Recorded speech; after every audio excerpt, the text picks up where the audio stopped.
Ladies and gentlemen, this is the one, the only, number one blogger. Let's not waste any time and let's get into the analytics of the Chelsea game versus Fluminense of Brazil. Just to give you a heads up also too, it seemed like it was definitely a battle of familiar faces.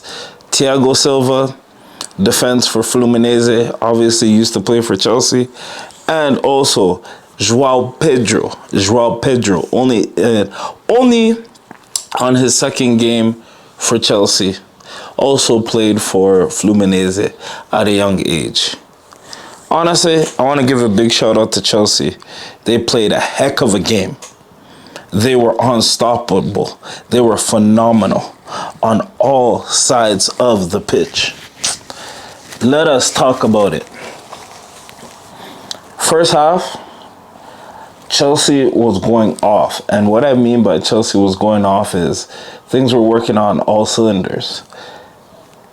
I feel the biggest bird, and what I mean by that, I mean that affectionately, is basically me meaning that who really covered the pitch very well? Joao Neto. Joao Neto was unstoppable today, man. Or yesterday, sorry for that. Joao Neto. Why am I calling him Joao Neto? No. Sorry. Pedro Neto. Yes.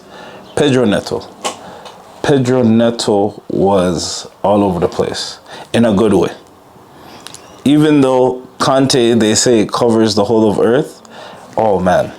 Joao Neto, the way he ran down that wing, ability to distribute passes, like, it was crazy.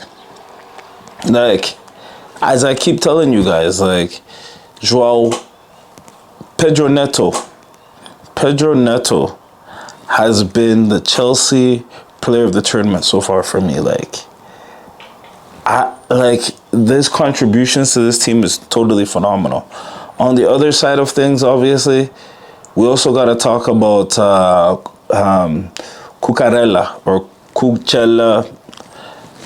I'll figure out how to pronounce his name. That goal line clearance. Oh my goodness. Sanchez was on. Don't get me wrong. The goalkeeper for Chelsea, he was on. That was the only ball that actually got through. But Cucurella was able, Cucurella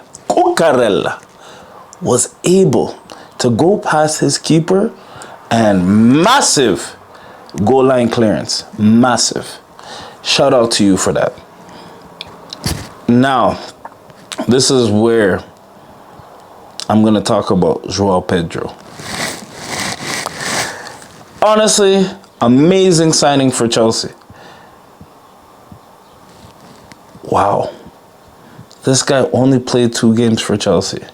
And in your second game, you were able to score 2 goals.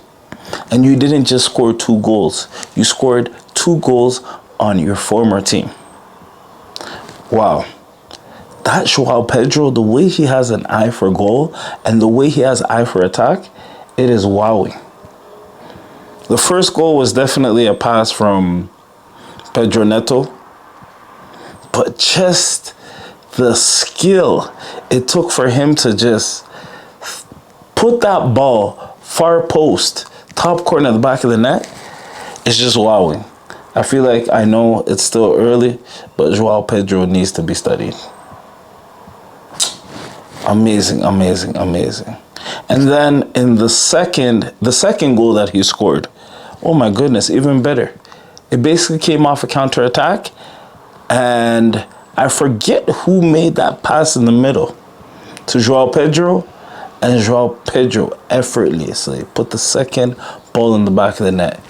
Game over for Chelsea. I personally think that game could have been 3-0, 4-0. Now, let me give you analytics when it comes to Nicholas Jackson. To be brutally honest, at this point, Joao Pedro, yes, I said it, has benched Nicholas Jackson. Yeah, next season, or the season upcoming, which is next month, which is obviously a gain, now we actually have to look at, player fatigue and all that stuff. But I am telling you, because of Joao Pedro, Nicholas Jackson will not see the pitch again for Chelsea. Even if he does, it's going to be in second halves. Let me give you something interesting. Chelsea in 15 games have only lost 2. I don't remember the first loss, but I remember the second loss. Second loss was with Flamengo at the FIFA Club World Cup, where Nicholas Jackson got a red. In the first game, Nicholas Jackson also got a red too. When I'm saying the 2 losses that Chelsea has gotten. And could you believe that's the only 2 losses? Yes. When Nicholas Jackson gets red cards for Chelsea, we lose because, again, we're down, men. But that being said, honestly, Nicholas Jackson, I love you and all, but the reality is you got 2 options. It's either you sit on the bench or you get sold. Because a guy like Joao Pedro, could you believe when he was on vacation when Chelsea called him? He got up, got his shit, made sure he got on a plane to the USA. First game, he looked very sharp. Every chance he got, boom, boom, boom, boom, boom. He didn't score, but it showed promise. And then second game, you score. Simple as that.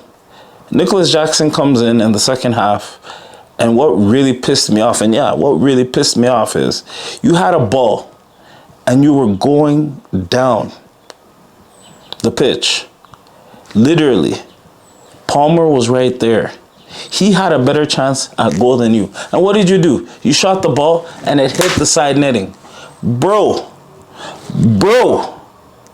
Nicholas Jackson, what the F were you thinking?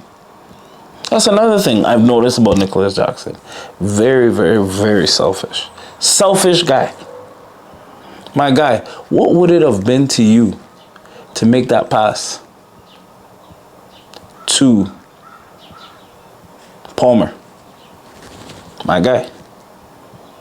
Remember, Joao Pedro is taking you out of the team. Things like this shows why you shouldn't be in the team. Make that simple pass. Look for your teammates. Yes, Palmer is literally a goal-hungry dude. But if the pass is there, he will make the pass. So I don't blame Palmer for basically kicking the side post after Nicholas Jackson made a dubious shot that hit the side netting. That being said, honestly, overall, I know a lot of people are not talking about the Chelsea coach as in Maresca. I love this coach. I'm not going to lie to you. I feel like I'm enjoying Chelsea football again since Mourinho. Yes, there was Thomas Tuchel. Di Matteo brought us our first Champions League. Tuchel brought us our second. I mean, we had Maurizio Sarri. We've had many coaches in between, but I can truly say I love Maresca. Reason being is he's a very tactical coach. He understands football. And another thing I'm also seeing with Chelsea is there's a lot of growth. And I feel like every game, Chelsea is growing more and more and more. My beloved team. My beloved team. Yes, we lost our Russian owner, Abramovich. And then we got blessed with Todd Burley. I know Todd Burley, he doesn't know much about football, but I mean, the fact of the matter is even if you don't know, bring in the clientele that know what's up.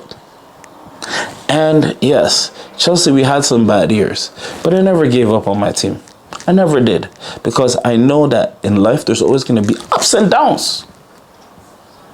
And now look at Chelsea.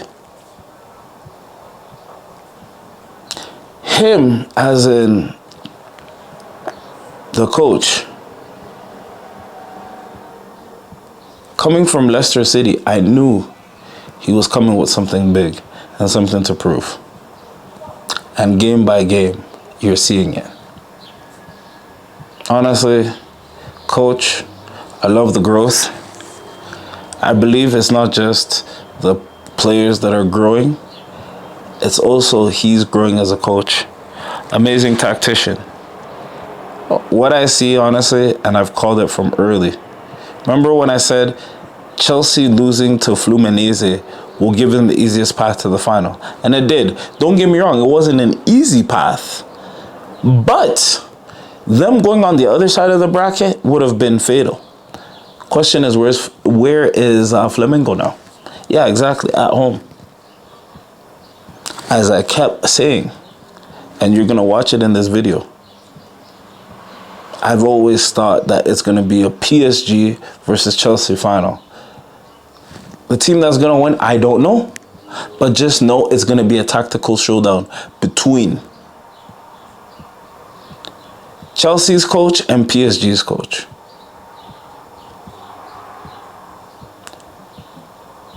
Mashk and Enrique are going to have a time in the final. I'm telling you this now. It's not going to be even close. I'm telling you, like, this is serious business. It's not a time to joke. But again, congratulations to Chelsea. Y'all did everything right. Y'all did what you needed to do to get to the final. And congratulations once again. Honestly, coach, I know a lot of people have written you off, not giving you the respect you deserve. But me, number one blogger, coach, you have my respect and salute. Because wow.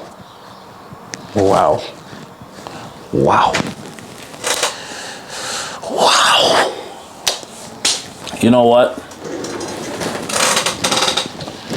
Chelsea, till I die, as I say. Chelsea.